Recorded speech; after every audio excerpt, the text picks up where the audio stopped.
அன்பு வழியிலே கணவரையும் மாற்றி நாட்டையும் மாற்றி தமிழக வரலாற்றையே புரட்டி போட்ட பெருமை வரிவளையால் மாணிக்கும் நேசனுக்கும் அடியன் என்று திருத்தொண்ட தொகையில் மங்கையர்க்கரசியார் நாயனாரின் புகழை நாம் அறியலாம். மங்கையர்க்கரசியார் சோழ மன்னனின் மகளாக அவதரித்தார்.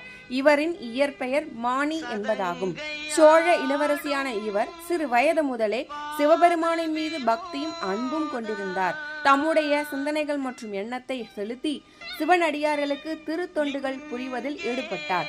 சைவ ஒழுக்கத்தில் சிறந்தவராய் வளர்ந்து திருமண பருவம் அடைந்த மங்கையர்க்கரசியார் நாயன்மாரை சோழ மன்னன் நின்றசீர் நெடுமாறன் என்னும் பாண்டிய மன்னனுக்கு திருமணம் செய்து வைத்தார்.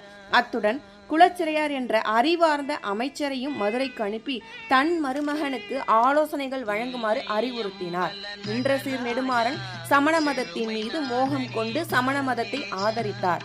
அரசன் எவ்வழியோ மக்கள் அவ்வழி என்ற பழமொழிக்கு ஏற்ப மக்களும் சமணத்தை தழுவினார்கள். இதனால் மங்கையர்க்கரசியார் மனம் கலங்கினார். மங்கையர்க்கரசியார் பாண்டிய நாடெங்கும் சைவம் தழைக்க முயற்சி எவ்வளவோ செய்தார். ஆனால் அனைத்தும் வீணாகின. அப்போது திருஞான சம்பந்தமூர்த்தி நாயனார் பாண்டி நாட்டுக்கு அடுத்த திருமறைக்காட்டுக்கு வந்திருப்பதாக கேள்வியுற்று மகிழ்வுற்ற மங்கையர்க்கரசியார் குலச்சிறையாருடன் ஆலோசித்து திருஞான சம்பந்தமூர்த்தி நாயனாரால் தான் பாண்டிய நாட்டையும் மன்னனையும் மக்களையும் சமணர்களிடமிருந்து மீட்க முடியும் என்பதை உணர்ந்தார்கள்.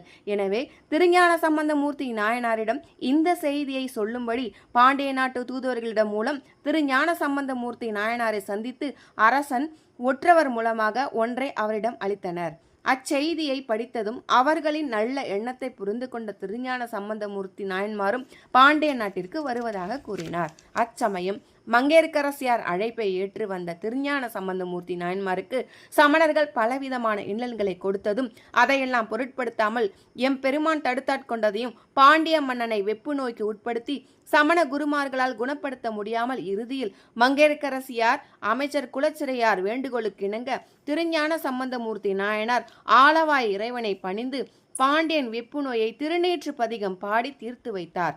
அங்கு வாதத்திற்கு வந்த சமணர்களோடு அனல்வாதம் புனல்வாதம் செய்து வெற்றியும் பெற்றார்.